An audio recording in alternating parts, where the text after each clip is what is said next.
Author's note. This video is my review of the Batman-Superman movie, World's Finest, based on Batman by Bob Kane and Bill Finger, and Superman by Jerry Siegel and Joe Shuster, directed by Toshihiko Masuda, published by Warner Bros. Animation and DC Comics, starring the voices of Kevin Conroy, Tim Daly, Dana Delaney, Ephraim Zimbalist Jr., Lisa Edelstein, Lauren Tom, Bob Hastings, Robert Costanzo, Joseph Bologna, Brad Garrett, George Zunza, Arleen Sorkin, and Mark Hamill as the Joker.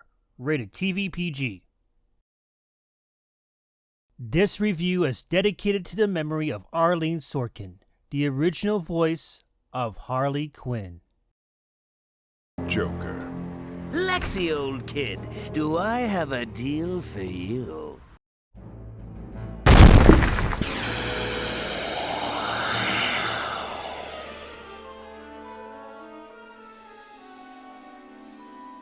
So early ago this year, I got a chance to see the Superman 2025 movie and I enjoyed it. But before we dive into it in 2026, why don't we take a look at the greatest Batman-Superman crossover film of all time, doubling as 3 episodes of Superman the Animated Series.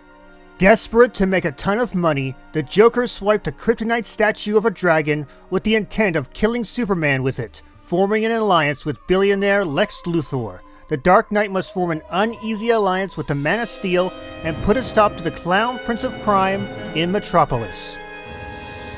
I'd say the timing couldn't be better. For those not familiar with the DC animated universe, the world of Metropolis is alive and futuristic in comparison to the 40s era world of Gotham City. And much like with Batman, the animated series, the animation is smooth and realistic, with some comical moments that exaggerate for some characters. Even though some of the redesigned Batman characters do raise some eyebrows, the characters still feel fresh and familiar, allowing the tones of both Metropolis and Gotham to blend in perfectly.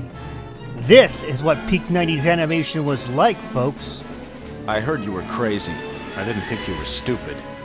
It's hard to argue who was the better superhero in this movie, Batman or Superman, Bruce Wayne or Clark Kent, The Dark Knight or the Man of Steel, mainly because Kevin Conroy and Tim Daly both pulled off great performances as their respective characters. But while they have had a rivalry between each other, it's how they evolved into allies in this movie that makes it feel so satisfying that they definitely make a great team, and would later lead to the blueprints as the Justice League series on Cartoon Network.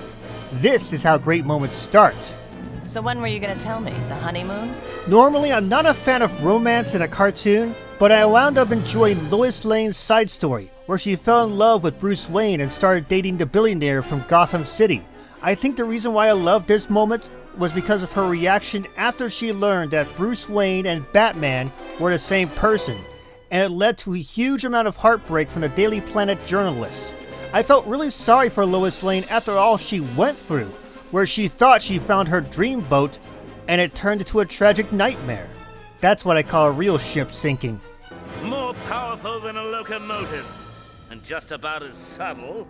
While Lex Luthor and Mercy Graves were at their peak in this episode, they were overshadowed by the Joker and his henchwoman Harley Quinn.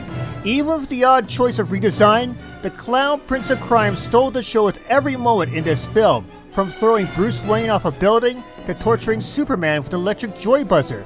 I could tell both Mark Hamill and Arleen Sorkin had a blast with this 3-part episode, proving that even Gotham's rogue gallery can give the Man of Steel a run for his money. And honestly, they're still a national treasure, regardless if they're around or if they left us.